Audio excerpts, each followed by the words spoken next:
আজি শুনুৰ গা বেয়া হৈ আছে দোকানৰ পৰা আহি কিনে আজি জ্বৰ চৰ্দি লাগি আছে আজি তাইৰ মতে কিবা এটা বনাম কি খাবা পাৰা মাংস খাব মন গৈছে আজি পাৰ মাংস বনাম বলক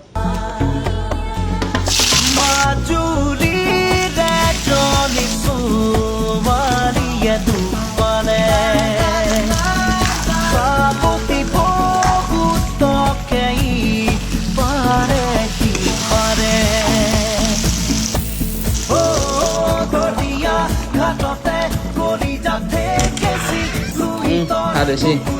বলা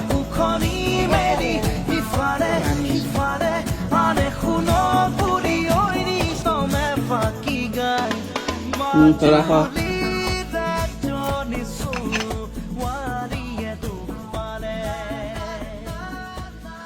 মজা